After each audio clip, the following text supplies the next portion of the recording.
está muy bien. No fastidies que te sabes el nombre de todos. De muchos sí. De muchos Claro, sí. El suyo no lo sé. Pero bueno, pues no te lo voy a decir porque Vale. mejor que se lo aprenda. cualquiera se fía de ti. Vale.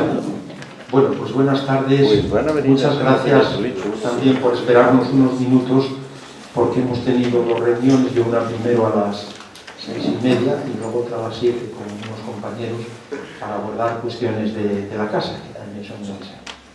Y es una satisfacción el que nos encontremos aquí para un acto del profesor José Ángel López Herrerías, que es un hombre bien conocido en esta casa, es un amigo, un colaborador personal e institucional desde hace muchos años, entre otras razones porque José Ángel López Herrerías y yo hemos compartido pues docencia, investigación en la Universidad Complutense, concretamente en la Facultad de Educación, Centro de Formación del Profesorado de la Universidad Complutense, como digo, y en el Departamento de Estudios Educativos, anteriormente el Departamento de Teoría e Historia de la Educación, que se fundió con Didáctica, Teoría e Historia de la Educación. José Ángel es catedrático honorífico de Teoría de la Educación y sigue con esta condición de catedrático honorífico, muy activo. El año pasado concretamente, o el curso anterior, dio un montón de clases de Teoría de la Educación y nos apoya en todo lo que puede, y además lo hace con muchísimo gusto, porque él es un hombre que tiene mucha vocación educadora.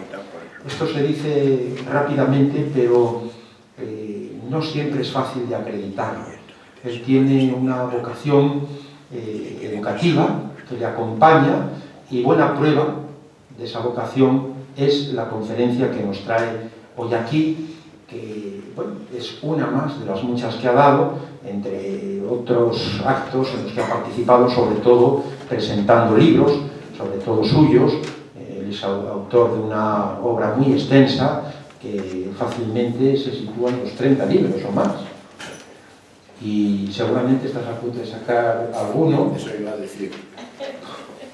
Yo deseo que saques por lo menos, José Ángel, uno nuestro, que tenemos ahí pendiente entre José María Parra, aquí presente, tú y yo como tercer firmante y con menos participación, pero también en ese diccionario cultural y espiritual que ojalá que dé a la luz en 2020. Bueno, José Ángel López Herrerías, inspector de educación que fue durante muchos años, catedrático también de instituto, catedrático de escuela universitaria, catedrático de universidad, y un hombre con una proyección internacional, fundamentalmente en México, no exclusivamente, pero sobre todo en México. Compartimos también amistades universitarias en ese hermano país que es México, concretamente en Puebla, con la UPAEP. Tengo ahí esperando a Leticia, ¿es literal? Antes de entrar en la reunión me dijo que si podía hablar y le he dicho después. ¿Pero está aquí? No, llevo esperando por el WhatsApp, es que nos comunicamos por WhatsApp, perdonad. De la Universidad Popular Autónoma del Estado de Puebla, con la que tanto queremos, porque bueno, ya son muchos años de colaboración fecunda. Y muchas gracias, por tanto, José Ángel, que nos traes hoy un tema de mucha actualidad, aunque a veces pudiera quedar difuminado en otras expresiones más comerciales, como es esta del yo acosado al yo liberado, educación ética. No me he podido leer este guión, y menos aún porque no me traigo las gafas. Ya necesito unas gafas para ver esta letrita tan pequeña, pero tú nos lo vas a comentar. Las 12, Times. Sí, yo necesitaba ya, yo creo que por lo menos 16, 18. Me vendría bien.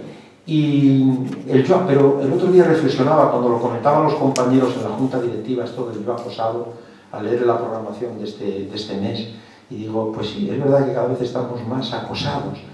Por lo menos uno se siente así, ¿no? ¿Acosados por qué? Pues cuando menos por algunos medios de información, si es que no son de desinformación, por una avalancha informativa que muchas veces no podemos digerir, y por otras muchas razones, por ese uso abusivo de la tecnología, y en fin, si uno sale de sí mismo y piensa en los demás, pues probablemente también estén acosados por otras circunstancias. y situaciones muy penosas, ¿no?, que afectan a un sector significativo, acaso por el desempleo, quizá también por forzosas migraciones que te llevan a cuestionarte tu propia identidad o a entrar en ciertas situaciones problemáticas. De manera que de todo esto y de muchísimo más y con gran profundidad nos va a hablar el profesor José Ángel López Herrerías. Agradecemos, por supuesto, a su esposa María Jesús, aquí presente también, que nos acompañe, a José María Parra, José Antonio, está Juan Carlos Portillo, el señor que le acompaña, que no nos ha dicho el nombre, Alba Rosa, Rosy y también Paco, grandes colaboradores. Está también al fondo Pilar Riesco, secretaria general, y Armando. Los dos señores les conozco perfectamente, pero no me acuerdo de su nombre. El caballero. ¿Yo? Sí. Ernesto. Ernesto, la importancia de llamarse Ernesto.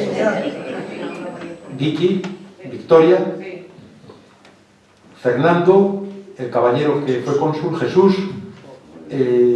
Claudio, ¿no? Clemente. Está Raúl de Ángel. Cándido, hombre, siempre me digo.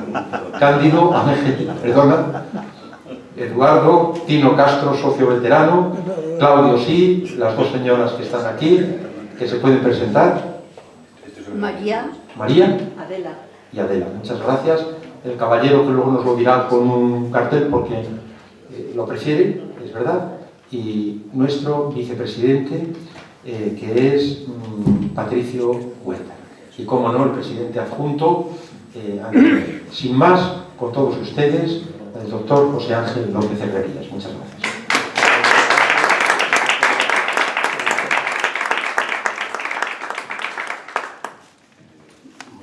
Buenas tardes, muchísimas gracias por su presencia, muchas gracias Valentín por tus palabras.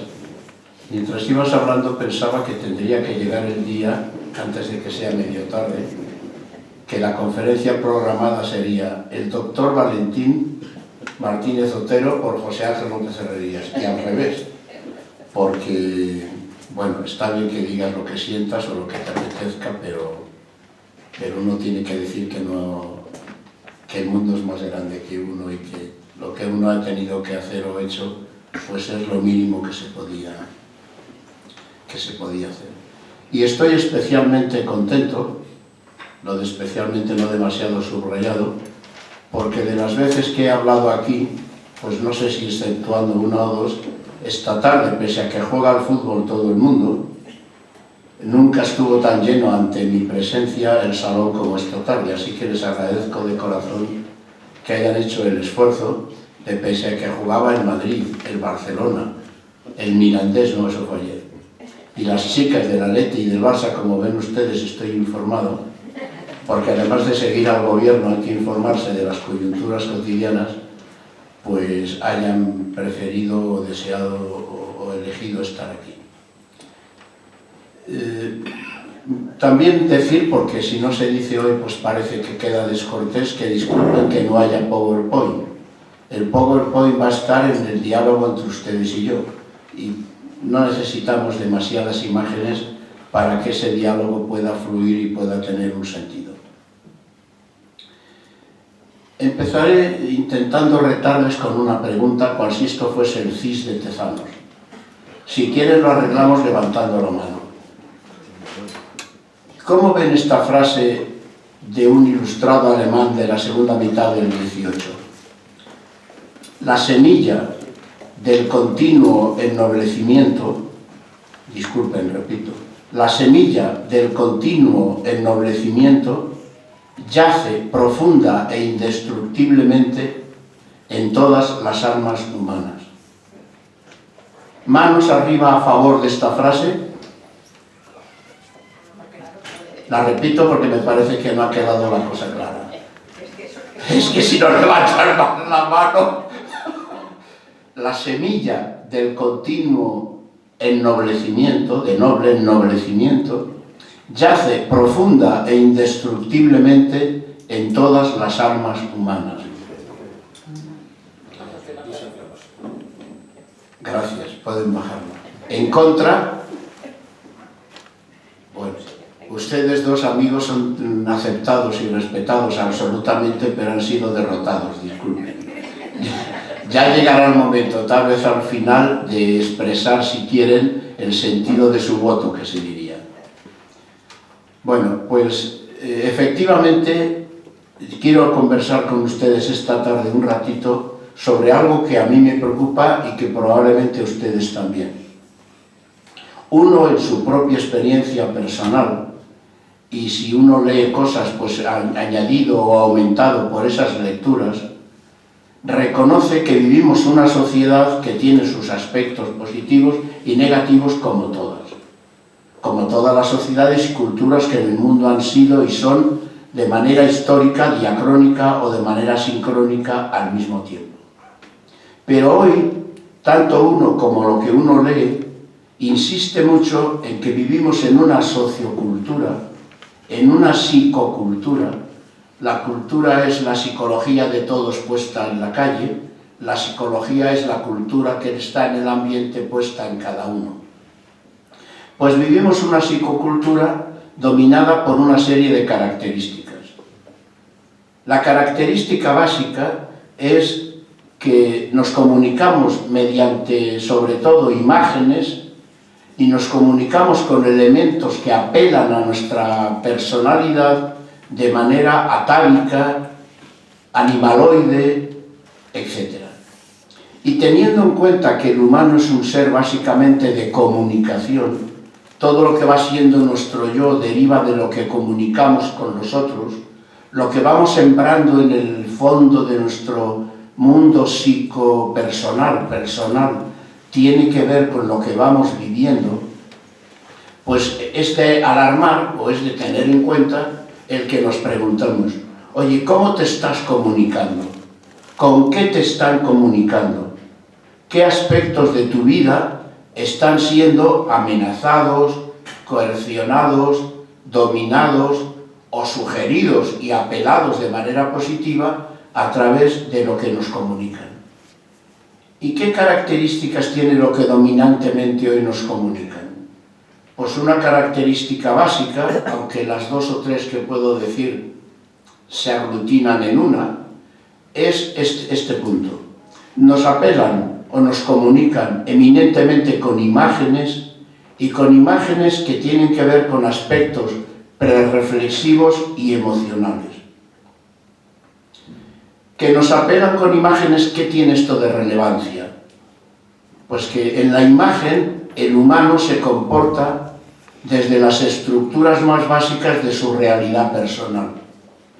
Quiero decir, lo que ustedes ya han entendido, hablar de ideas o hablar de mundo reflexivo es un esfuerzo. Yo tuve un profesor en la facultad que en uno de sus libros, el profesor Saumels, era cosmólogo. Había una frase que él decía alguna vez en la clase que me parecía preciosa.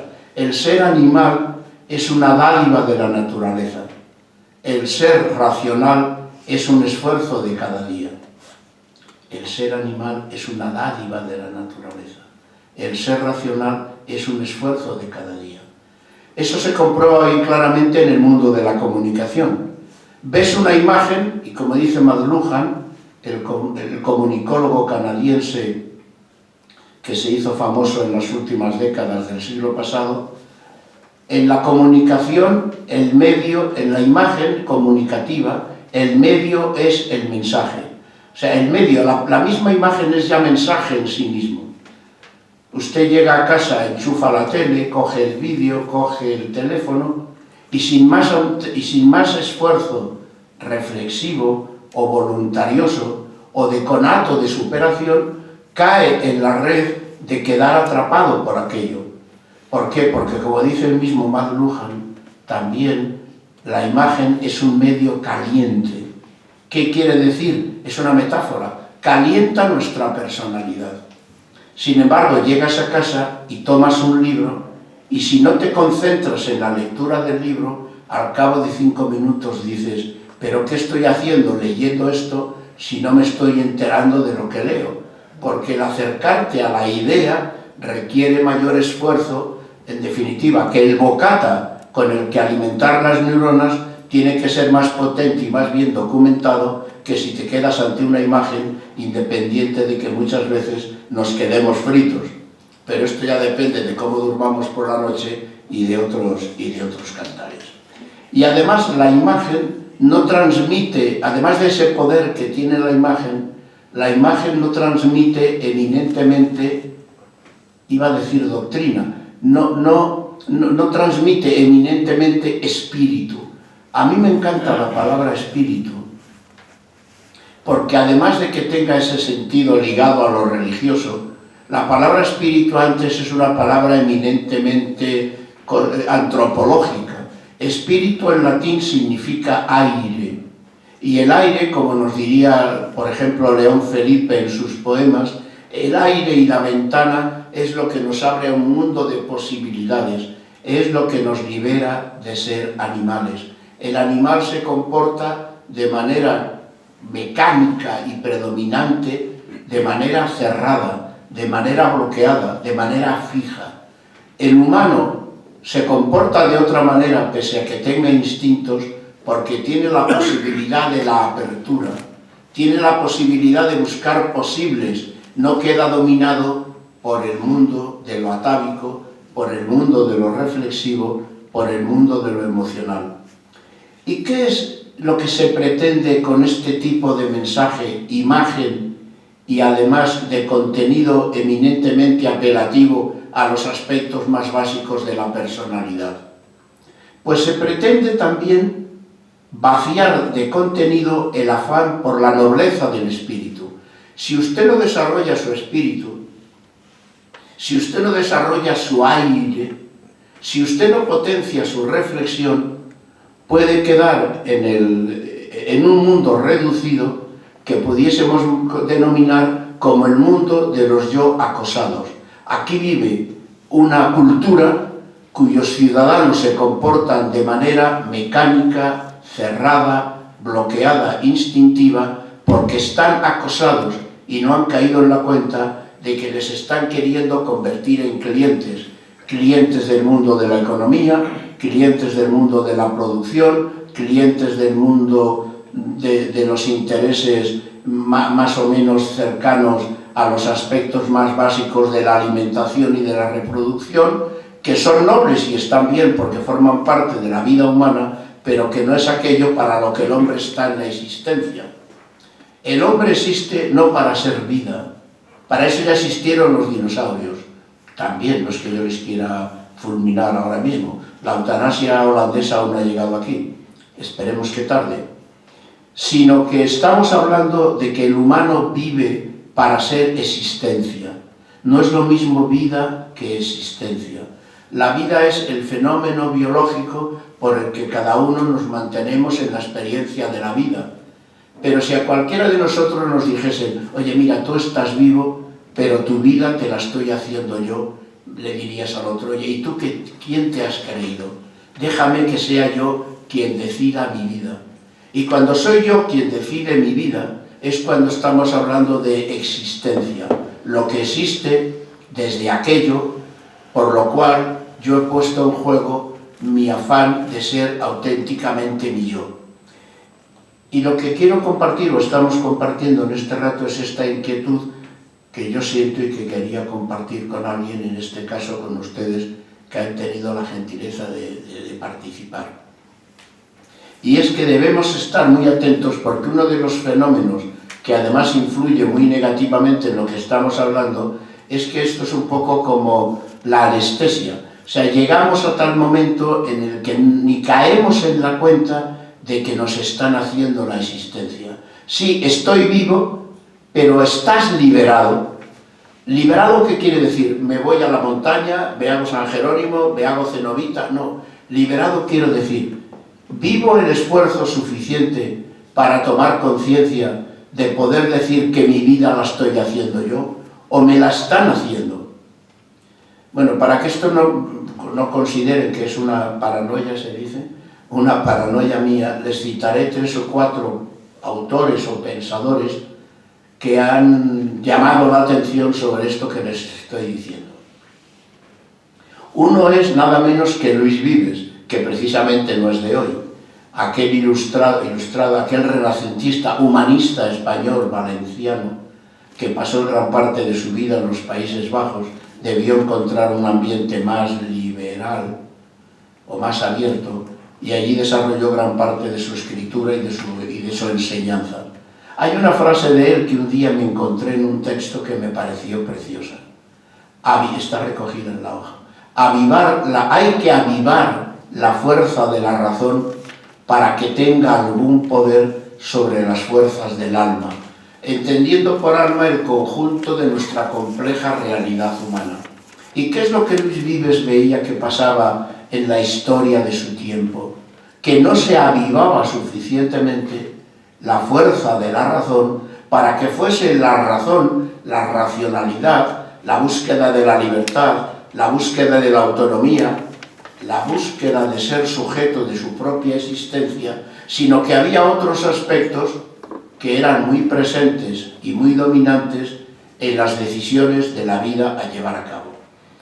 Tengo que abrir un pequeño paréntesis, y aunque esto que les voy a decir en el paréntesis tiene la pequeña broma de que hay alguien de mi familia que ya me lo ha oído muchas veces y dice que no me repita tanto, pero que es muy importante tenerlo en cuenta para saber de qué estamos hablando.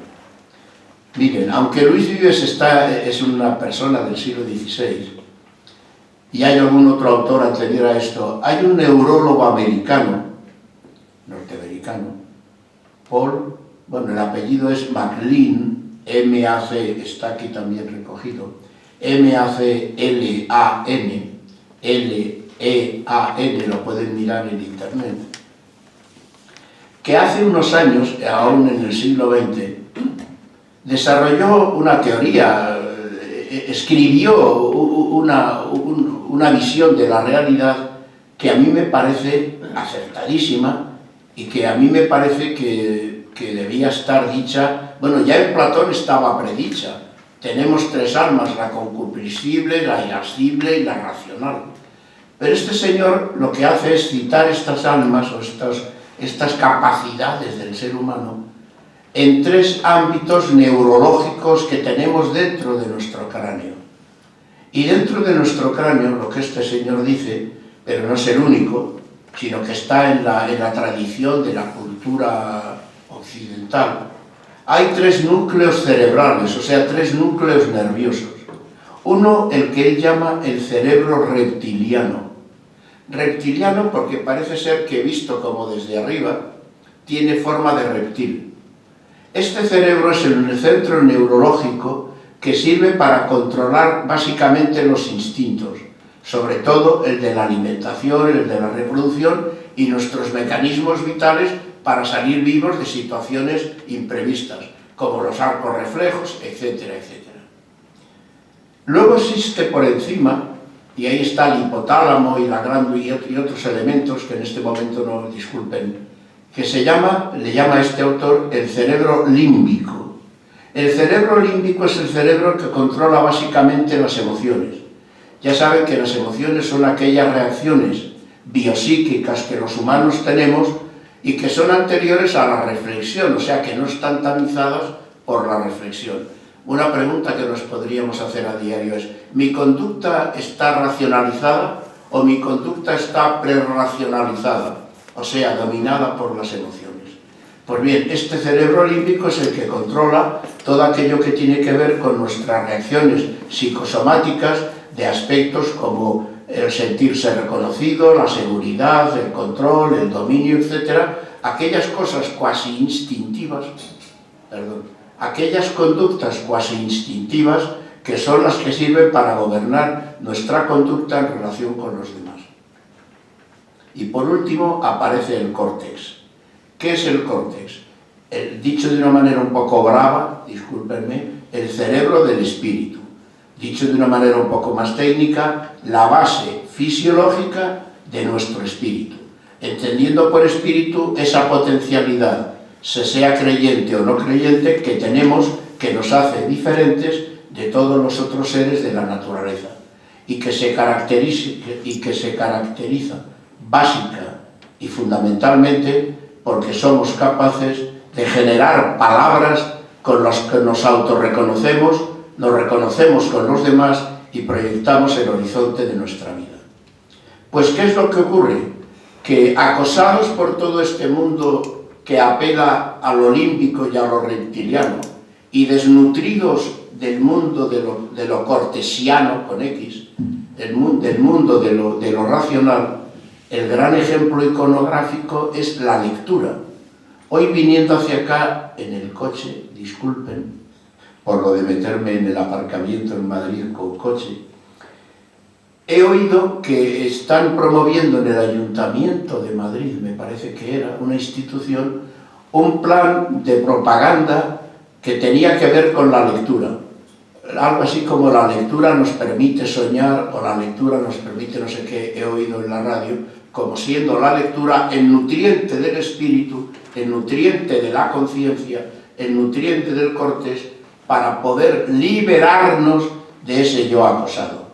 Pues bien, esto es para decirles que cuando Luis Vives dice hay que avivar la fuerza de la razón, en el lenguaje de MacLean lo que está diciendo, hay que avivar la conciencia, el espíritu, para que tenga algún poder sobre el impacto, sobre el impulso, sobre la fuerza del cerebro reptiliano y del cerebro límbico. Casi voy a cerrar ya el paréntesis de este autor, pero solo decirles que el día que leí esto y lo descubrí, me sentí feliz y satisfecho porque encontré algo que nadie o que nada he leído que lo haya rebatido, que sintetiza muy bien la neuralgia de nuestras conductas y que está en la base de por qué nos comportamos como nos comportamos. Simplemente porque cada uno de nosotros somos una síntesis evolutiva de la naturaleza. Y la naturaleza nos ha hecho para que sobrevivamos y para que tengamos reacciones ante la vida. Pero además de eso nos ha dado la tierna y delicada flor de la conciencia. ¿Y qué le pasa a la delicada y tierna flor de la conciencia? Pues lo dice muy bien, también está aquí citado, Ratzinger, antes de ser papa, y es una cita un poco extemporánea, no extraordinaria, fuera del mundo académico, dice una frase preciosa, parecida en otro sentido a la de Luis Vives. El grito de lo irracional tiene más fuerza que la voz de la razón. Díganme ustedes que no. Bueno, díganme lo que quieran, pero... O sea, el grito de lo irracional. ¿Qué es lo que cada uno ve en su conducta cotidiana? Que tenemos una lucha entre lo natural, biológico, somático y este mundo de liberación espiritual. El grito de la razón, el grito de lo irracional, perdón. Fíjense qué bonito. La palabra grito con irracional, porque el grito siempre es más fuerte. La voz con lo de la razón. El grito de lo irracional es más fuerte que la voz de la razón. Y bueno, hay otra cita que también me gusta mucho, que esa no está recogida aquí, pero es de Nietzsche. Nietzsche es el filósofo alemán, como ustedes saben, que en la segunda mitad del siglo XIX se preguntaba, su filosofía básicamente tiene que ver con esa pregunta, ¿cuál es la razón, el motivo, por el que el mundo, en concreto occidental, ha vivido las experiencias traumáticas que ha vivido? Y aún no habíamos llegado al siglo XX, porque Nietzsche murió en el año 1900, y aún no había habido las dos guerras mundiales, y aún no había existido ni Hitler, ni Stalin, ni sus aledaños. Sí había existido Los Miserables de Víctor Hugo, la revolución política y Napoleón, la revolución industrial y los problemas que ella derivó. Y entonces Nietzsche creo que también pone la mente en la llaga de la realidad cultural y dice: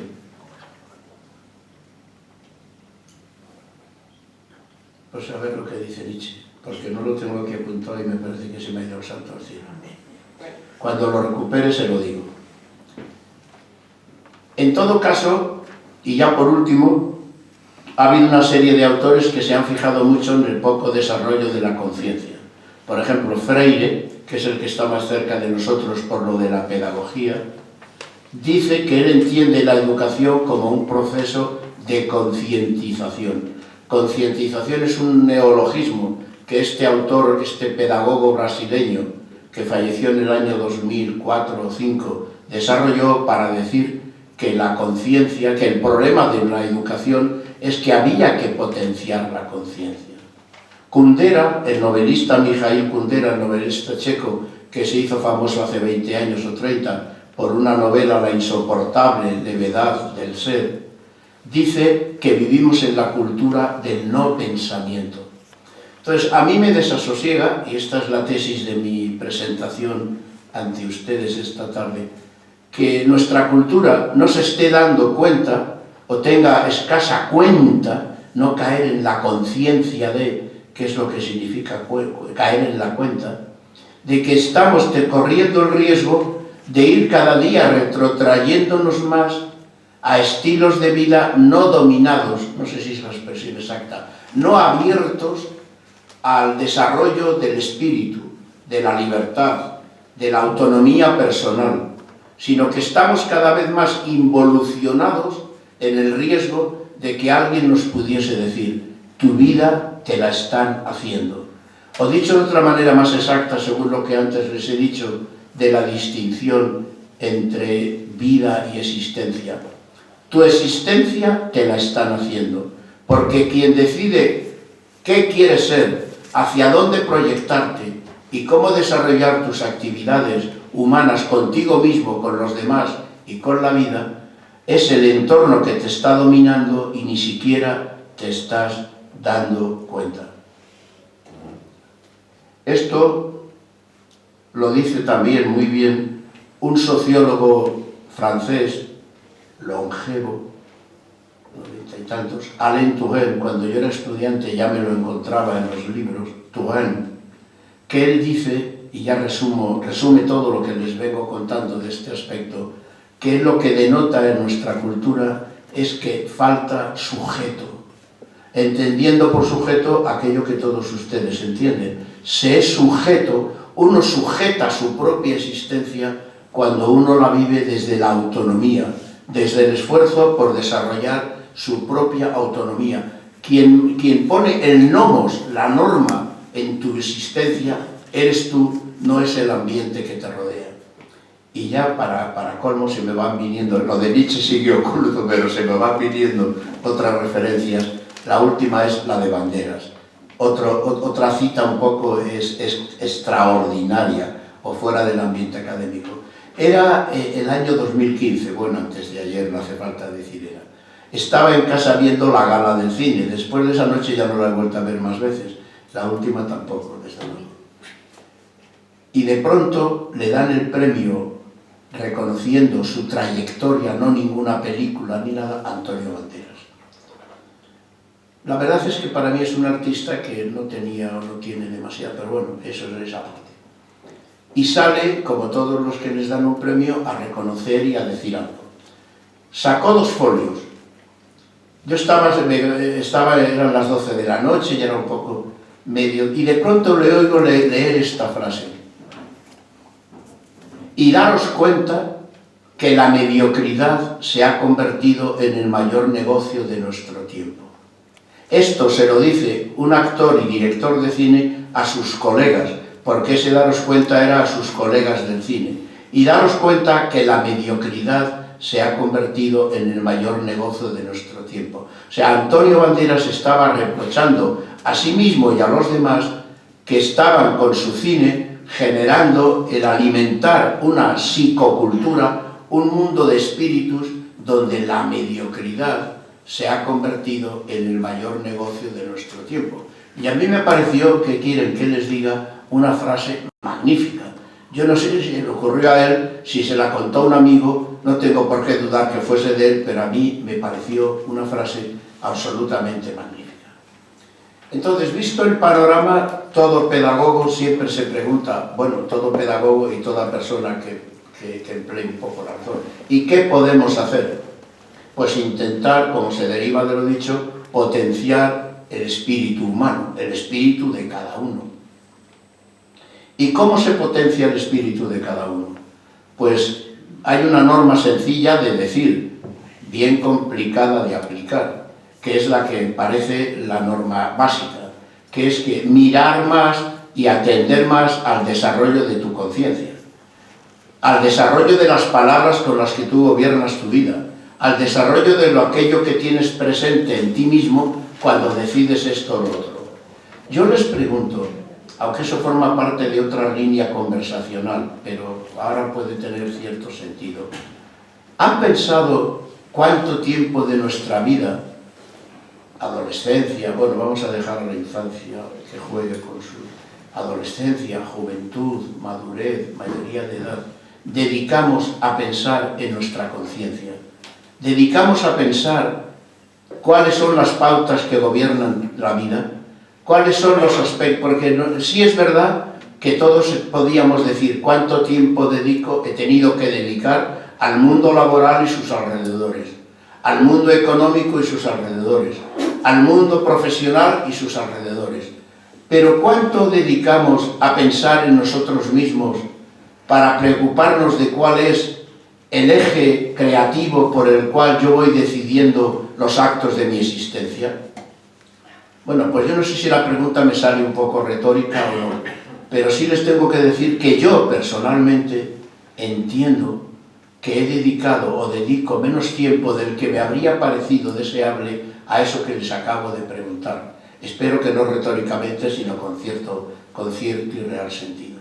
Entonces yo les propongo 2 o 3 pequeñas recetas, bueno, actividades que podrían tener que ver con este asunto de cómo salir de la heteronomía, me están dando normas de conducta desde fuera de mí, y pasar a la autonomía, o aquello que decía Kant, potenciar efectivamente mi mayoría de edad racional, mi mayoría de edad mental, en cuanto que sea yo quien decida mi vida. Uno de ellos, y eso está en el punto 5, bueno, luego ven en casa, esto puede estar muy bien en la mesilla de noche, lo vean esta noche, y se induce el sueño rapidísimamente. Aunque se hayan tomado 2 o 3 cafés, no habrá problema. Pero aquí dice, por ejemplo, base psíquica. Quienes más me conocen ya saben que hace años caí en la cuenta de que la historia de nuestra conciencia sería generar un museo de palabras personal.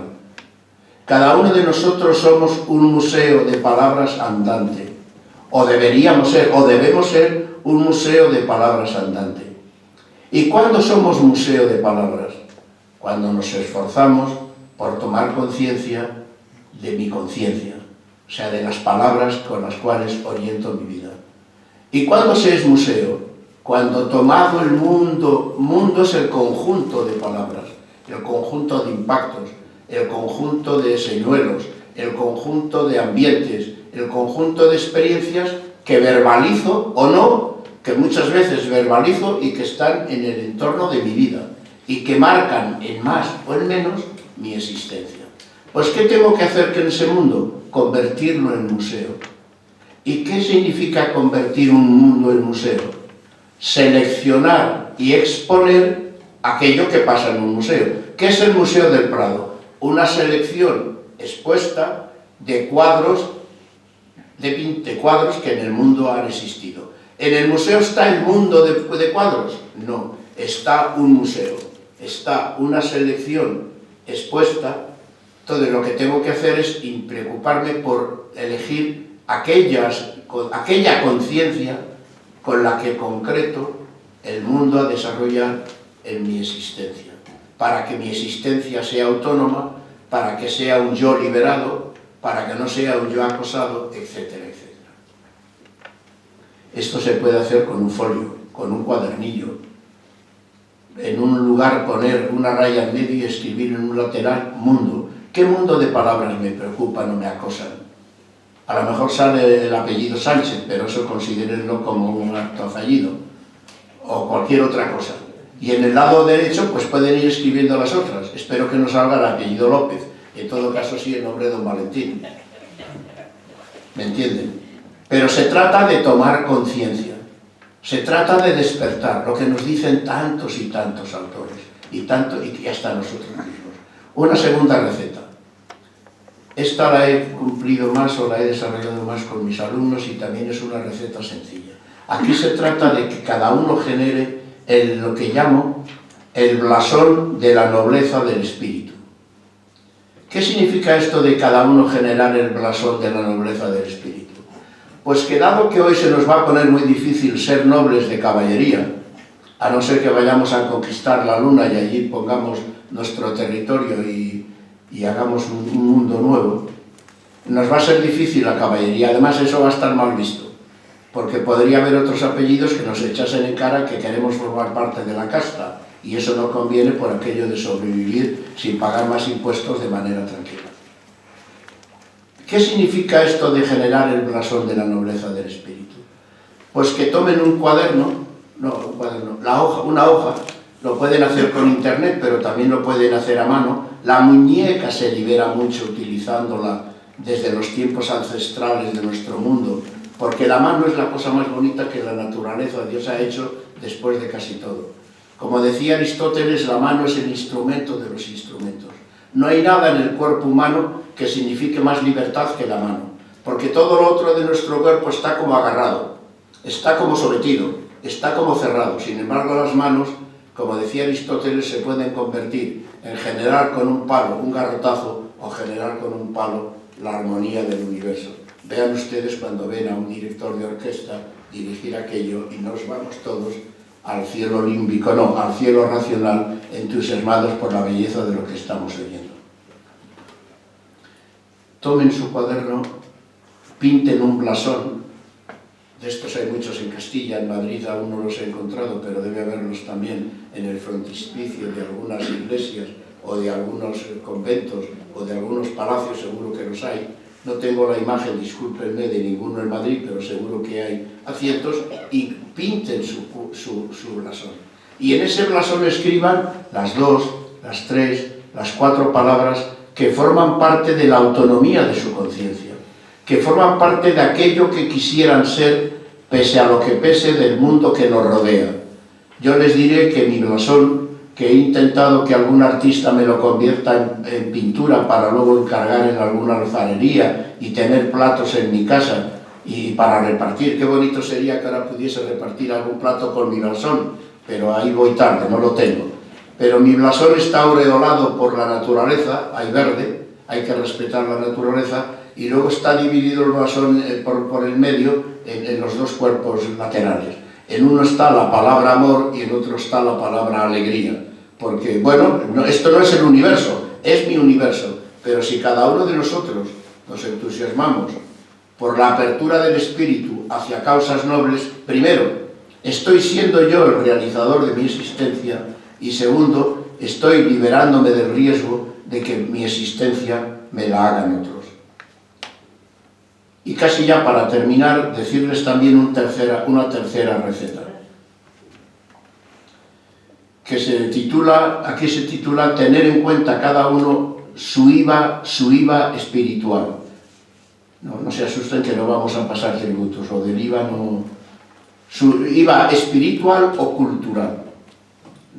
Se puede decir espiritual o cultural, porque, repito, a mí a veces me parece que la palabra espiritual a alguien le puede rechinar un poco, pero la palabra espiritual no está dicha en sentido religioso aquí, está dicha en sentido cultural. Repito, todo el mundo reconoce, neurólogos, antropólogos, psicólogos, etcétera, que el ser humano es un ser de aire, es un ser de apertura, es un ser de búsqueda, es un ser de liberación. Pues bien, el IVA espiritual, IVA es las siglas de 3 palabras, I de ideales, V de valores y A de actitudes. Y de ahí se derivan 12 palabras. No sé muy bien, ahora me lo dirán, cada vez que digo el término palabra, no sé ustedes cómo lo procesan.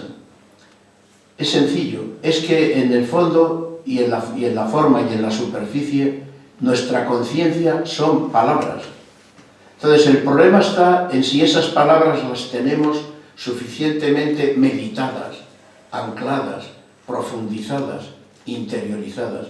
Por eso para mí estuvieron muy aceptados cuando hace un rato les pedí por favor que si estaban de acuerdo con aquella frase del ilustrado alemán, y levantaron casi todos la mano, con todo el respeto para quienes no nos levantaron, que decía aquella frase que también me entusiasmó cuando la leí: la semilla del continuo ennoblecimiento está profunda e indestructiblemente en el fondo de todas las almas humanas. Lo que ocurre es que eso puede estar tan en el fondo y tan machacado por el ambiente que vivimos, que si esta frase la dices, dependerá de quién la escuche, dirá: este está diciendo un poema inacabado o este está diciendo una estupidez sin sentido. Yo creo que no. IVA, ideales, valores y actitudes.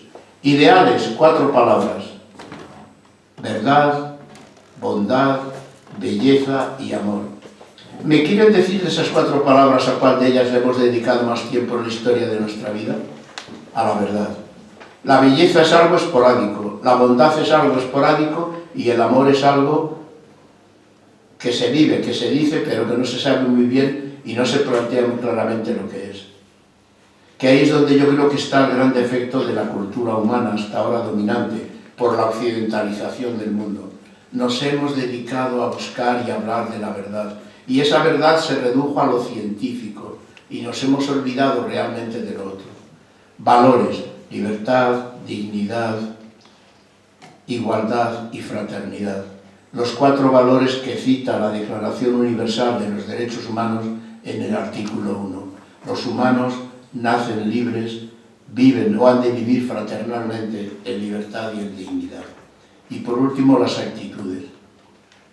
Tenemos que generar actitudes de compromiso, de respeto, de competencia cooperativa y de responsabilidad. Yo creo que si hiciésemos más esfuerzo por generarnos estas palabras en nuestra conciencia, probablemente seríamos más libres, habría menos amenaza de que nos dominasen y el mundo podría ser igual o más de sonriente y de alegre que lo es actualmente. Muchas gracias por su presencia, disculpen el rollazo y que sean muy felices.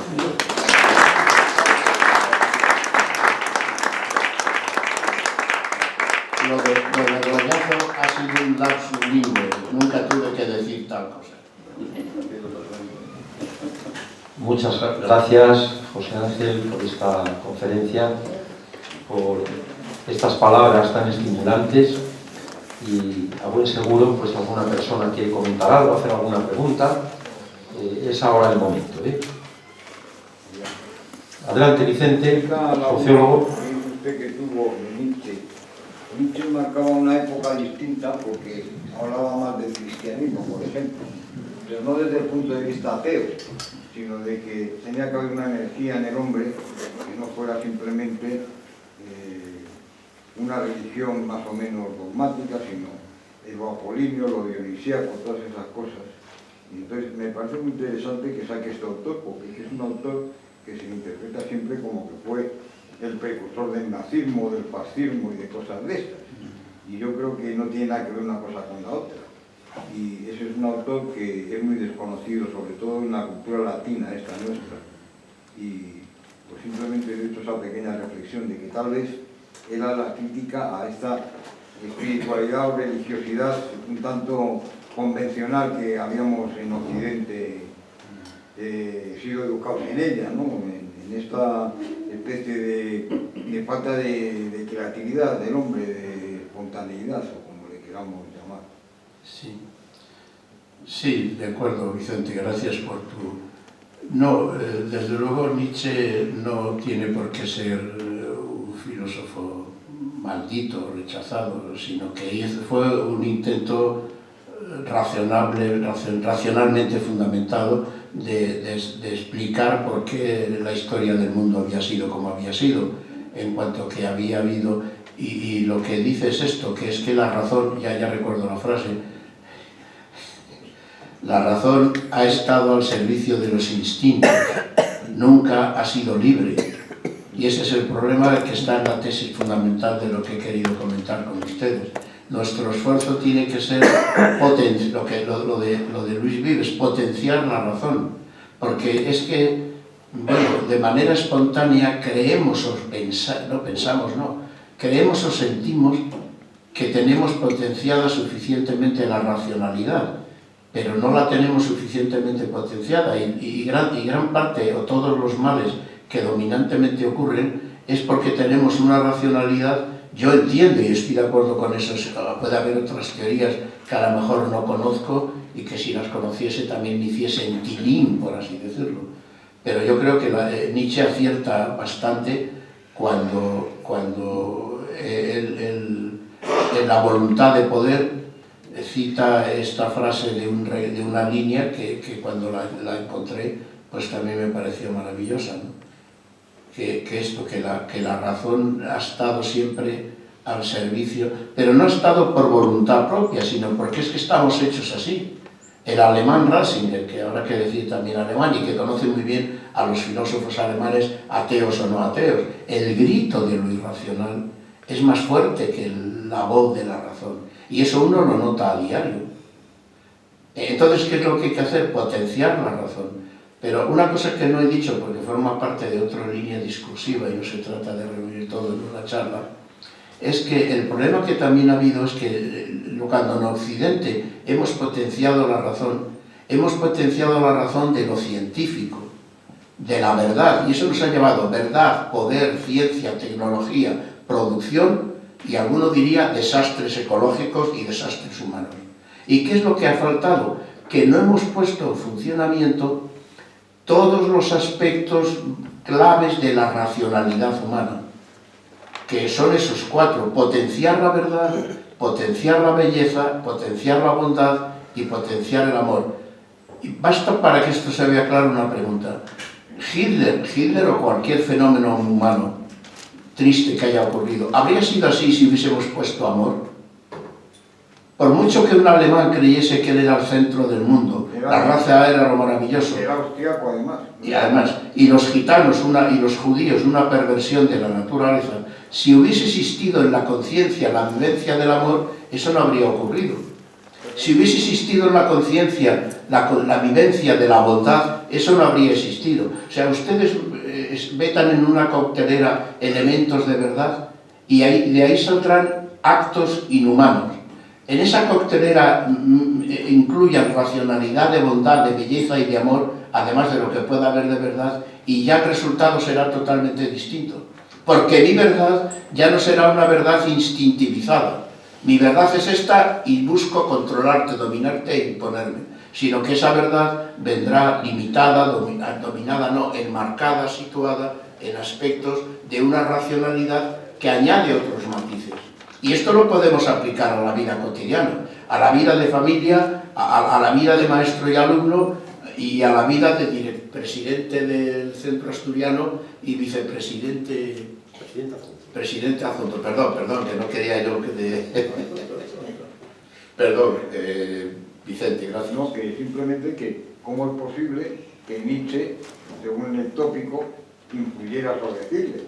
O sea, porque este señor Hitler era un hombre más alucinado, que tenía unas teorías un poco extrañas por ahí, que no tenían nada que ver con... Bueno, yo creo, Vicente, sin desmentir lo que dices, que es que cuando se dice esto, yo creo que Hitler, lo que se quiere decir con esto de Nietzsche, es que había un pozo de idealismo, es que no quiero decir ideología, había un pozo de pensamiento filosófico en el mundo alemán, en los cuales estarían desde Kant hasta Nietzsche, pasando por Hegel y hasta Heidegger, que tenían un poco este trasunto de aquí estamos los mejores, o aquí estamos los que tenemos directa relación con lo divino, o con frases parecidas. Entonces, en ese sentido, yo creo que no está mal meter en la lista a Nietzsche. En un sentido más inmediato o más contundente, yo estoy de acuerdo contigo. Si es que tú estás de acuerdo conmigo en que lo que hay en Hitler es un caldo de cultivo que Hitler recoge de la tradición cultural alemana y que no es negativa, porque en algo hay que creer. Lo que pasa es que si uno cree demasiado en el poder de su raza, pues a lo mejor hace extravagancias que Dios nos libre, ¿no? Jesús, me da la impresión de que estamos confundiendo planos. Cuando hablamos de razón, debemos de hablar de razón individual. Después está el tema colectivo, el fenómeno que tanto insistes en explicarnos. Eso es un fenómeno colectivo generado por la primera parte del título de tu conferencia, por seres acosados. Entonces, yo trataría de diferenciar claramente en esas cosas. Porque ya hemos empezado mal. Hemos empezado hablando de nobleza en lugar de ética. La palabra nobleza es una palabra, de mi opinión, bastante desacreditada como para intentar manejarla en el sentido que se ha intentado manejar en esta conferencia. Hay que hablar de ética.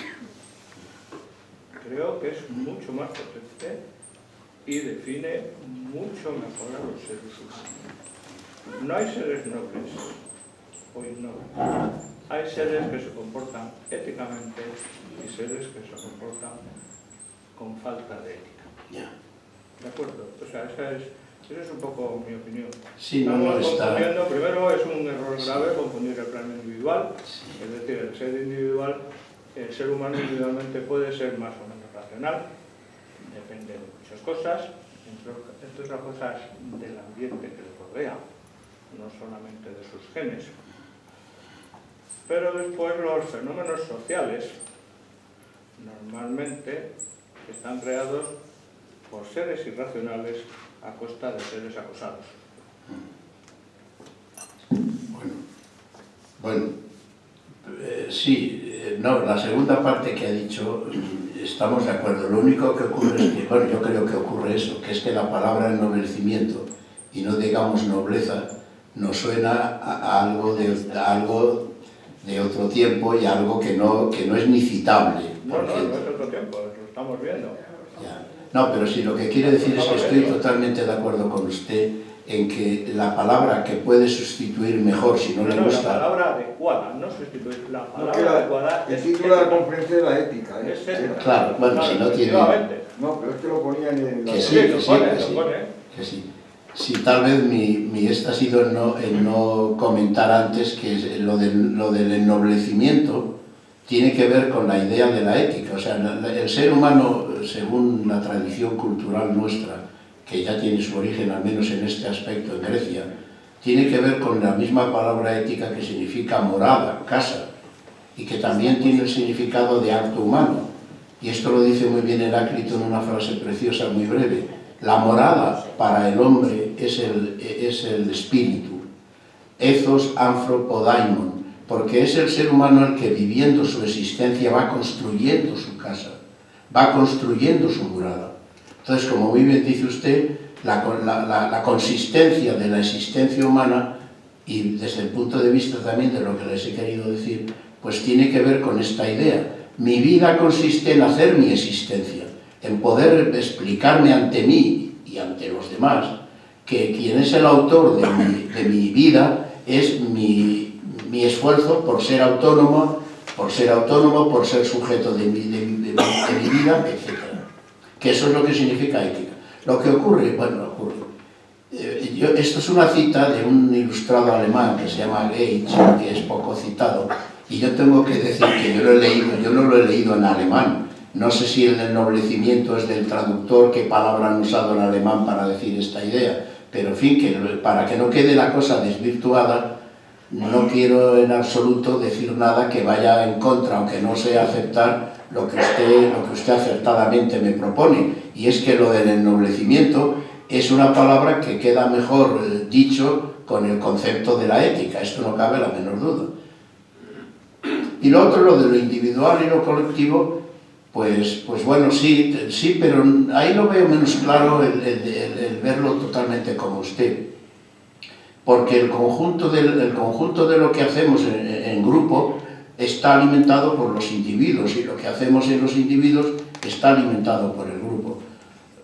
Pero sin embargo, estará de acuerdo conmigo en que hay muchos señores que han estudiado y señoras que han estudiado ese fenómeno, y dice, sí, estará de acuerdo conmigo en que hay muchas personas que han estudiado ese fenómeno, y la mayoría de ellos concluyen que en grupo, en masa, el individuo no se comporta como individualmente. Totalmente. Por eso yo quiero insistir en ese punto. Sí, no, eso que dice es cierto. La conducta de la masa se animaliza más rápidamente o fácilmente que la del individuo. Pero bueno, aquí sobre todo estábamos pensando no en fenómenos de masa, sino en fenómenos de hacer cada uno, cada individuo, cada sujeto, la realización de su historia, de su existencia, pues de su propia ética, ¿no? Como ejemplos como los que ha citado ustedes de líderes, precisamente no favorecieron nada la ética individual y el fortalecimiento del comportamiento individual. Claro. Habrá que buscar otras referencias para potenciar esa fortaleza individual. Claro. Bueno, los ejemplos no han sido puestos como modelos, han sido puestos como ejemplos de algunas desgracias que le han ocurrido a la humanidad.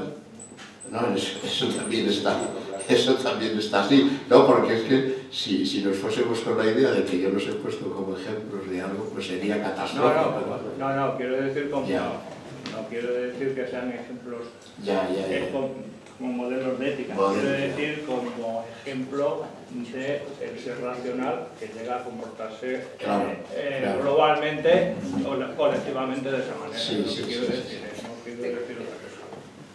Sí, muy bien, muchísimas gracias. Bueno, muchas gracias. Sin duda alguna, pues estos temas dan para muchas conversaciones. Algunas cuestiones son controvertidas, pero hemos de agradecer profundamente al profesor López Herrerías que nos traslade estos pensamientos, estas inquietudes, estas reflexiones y que nos anime al mismo tiempo también a reflexionar, ¿no? Porque estamos en un tiempo, parece, que discurre a gran velocidad y donde no siempre tenemos ese rato, ese momento para pensar, para tomar las riendas de nuestra propia vida. Y entonces hay muchas personas que difícilmente mantienen el tipo. Hay muchas fuerzas que tiran de nosotros y entonces empezamos a ser sujetos acosados, alienados. Hay una palabra que viene a ser sinónima de alienación, es enajenación, el que es ajeno a sí mismo, ¿no? Y bueno, pues entonces a ver en qué medida podemos llevar las riendas de nuestra propia vida, escribir el guión de nuestra existencia, ¿no? En este sentido apuntado por el profesor López Herrerías, y desde luego pues también a mí me sirve un poco de inspiración esto que acaban de comentar Jesús y José Ángel sobre el plano social, para pedir una mayor responsabilidad a nuestros líderes políticos, ¿no? Porque efectivamente a veces encontramos que están un poco desorientados, y lo que es más grave, nos desorientan a todos con las decisiones que toman, etc. De manera que es importante que hagamos lo posible por llevar también las riendas de cuanto acontece en nuestra sociedad. Ahora se diría algo así, que es muy polémico, yo sé que no siempre gusta este término, empoderarse, ¿no? Pero bueno, se ha impuesto el término, se ha impuesto, mal que a alguno le pese. Pues de eso se trata, en gran medida. Y no para actuar arbitrariamente, sino para actuar en ese sentido amoroso, hermoso y verdadero, y compartirlo. Y bueno, así es. Bueno, pues José María, tienes la última palabra, muy breve, porque no se espera también a ti. Los que nos movemos en el ámbito educativo decimos que una personalidad libre requiere un yo integrado. Es necesario que se integre el yo psicológico, el yo social y cultural y el yo político. Y respondiendo a este señor, el gran problema con el que nos enfrentamos los educadores es superar la antinomia de conciliar lo individual con lo social. Ese es el gran reto que tenemos los educadores. Serán los honrados, porque será... yo hay una cosa que no me quito de la cabeza, y es que la educación es la fotocopiadora con la que la sociedad reproduce sus desigualdades sociales. Así que cuidado con esos retos, no te los ponemos. Sí. Cuidado con esos retos. Pero la educación siempre implica el desarrollo armónico e integral de la personalidad humana, con independencia de las contingencias del fenómeno social o del hecho social en que nos encontremos. Claro, porque si nos respondemos a la contingencia de lo social, imagínense con qué nos enfrentamos. Fíjese el PIN parental. ¿Están ustedes muy interesados por el tema del PIN parental? ¿Saben ustedes lo que eso supone? Está diciendo a los políticos. Implica precisamente que se ha perdido el sentido holístico de la formación humana, que implica el tener que armonizar la educación que procede de la familia, la educación que procede del ámbito educativo, la educación que procede del ámbito social y la educación que procede del ámbito mediático al que se refería el profesor López Ferreira. Si no somos capaces de armonizar y de conciliar esas 4 variables, la educación no es posible. Bueno, La educación no es el único ascensor social. Es la única posibilidad que La tenemos única para que atentar existe. contra esa fotocopiadora a la que usted se Totalmente de refiere. acuerdo. ¿Eh? Totalmente de acuerdo. Lo que pasa es que Muchas gracias. ya creo que casi nos vamos a despedir. Agradecerles y en todo caso decirles también en plan amistoso, que no jocoso, que con la acogida de la Casa Asturiana y del presidente adjunto y del presidente titular, en mayo o en octubre a lo mejor nos podríamos volver a ver para presentarles un nuevo libro mío. Se titula, pero esto que no sirva para que se chafe la cosa, se titula Pedagogía del Amor. Sí, están ustedes en edad de que esto les venga bien, ¿eh? Perdón. Gracias. Alba Rosa, no te quedes con la palabra. De nada vale la educación si la cabeza no da de sí, porque el ejemplo que tenemos me valga Dios. Es que yo soy de pueblo, ¿eh? Yo soy de pueblo. Muchas gracias. Pues muchas gracias a todos y especialmente al conferenciante, el doctor Rodríguez.